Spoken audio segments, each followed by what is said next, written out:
Christian Clavier, comédien emblématique du cinéma français, s'est retrouvé bien malgré lui au cœur d'un scandale mêlant Qu'est-ce qu'on a fait au bon Dieu et documentaire érotique. Explication, Christian Clavier est le boute-en-train énergique des comédies françaises. Et cela depuis la fin des années 70 et le film culte Les Bronzés. Celui-ci a connu une traversée du désert au cœur des années 2000 malgré le succès des Astérix Obélix, Mission Cléopâtre et des Bronzés 3. C'est au cours des années 2010, notamment grâce au carton des profs, avec Kev Adams, que Christian Clavier a réussi à rebondir pour devenir un comédien intergénérationnel. Il peut aussi dire merci à la trilogie Qu'est-ce qu'on a fait au bon Dieu, qui a redonné un coup de fouet à sa carrière. Mais l'a propulsé malgré lui au cœur d'un scandale sexuel. Explication, rappelez-vous, nous sommes en 1978 et une comédie de vacances entre potes connaît un succès instantané. Puis devient un film culte intergénérationnel qui est rediffusé à la télévision tous les étés.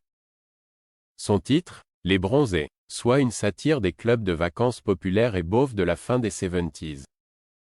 Au programme, le vacancier moyen croqué par une critique mordante signée de la bande du Splendide. Au milieu du film, on découvre Christian Clavier dans une scène phare et hilarante du film. Le comédien est en string léopard, toison pubienne apparente, en train de déclamer de la poésie pour séduire le personnage incarné par Josiane Balasco. Une scène emblématique qui va définir le style Clavier à travers les années. Un mélange détonnant de ridicule et d'exagération. Une marque de fabrique emblématique depuis Les Bronzés à Qu'est-ce qu'on a fait au bon Dieu, en passant par Les Visiteurs et Les Profs. D'ailleurs, TF1 rediffuse Les Profs ce jeudi 15 août 2024 à 21h10. Histoire de voir la résurrection artistique de Christian Clavier dans le rôle du prof, de Jim Empaté.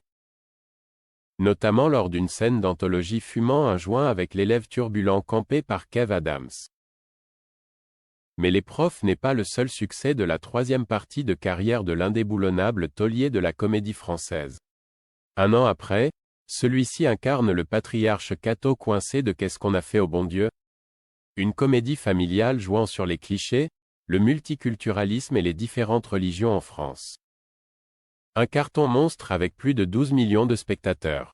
Et, forcément, succès oblige, de suite au succès moindre mais quand même plébiscité par les fans de Clavier et sa joyeuse troupe. Un scandale sexuel totalement ubuesque a éclaboussé la sortie DVD du premier film. De fait, Christian Clavier a été associé bien malgré lui à un documentaire érotique lors de la sortie physique de Qu'est-ce qu'on a fait au bon Dieu ? La raison ? Un mauvais pressage de DVD. Un couple, vivant dans le nord de la France, a acheté la comédie en DVD afin de passer un moment agréable en compagnie de leurs petits-enfants. Deux bambins de 5 et 9 ans, selon nos confrères de Public. Problème, il s'agit de la bonne jaquette mais pas du bon film. J'ai mis le DVD dans le lecteur. Raconte l'épouse du couple dont les propos sont rapportés par le site internet. Et je suis sorti avec mon époux dans le jardin. Les deux enfants débarquent alors pour prévenir leurs grands-parents que ce n'est pas du tout le film familial avec Christian Clavier. Mais bien un documentaire érotique intitulé L'amour après 40 ans présentant un sexologue et une sexothérapeute. Je voulais le magasin où le DVD a été acheté, NDLR, sache que je trouve inadmissible que ce type d'erreur puisse se reproduire. Crochet fermant guillemets double. Le fabricant de DVD, lui, a expliqué avoir fait une erreur de fabrication sur 75 DVD. Une anecdote salée que n'aurait pas du tout aimé Claude Verneuil, le héros du film joué par Christian Clavier.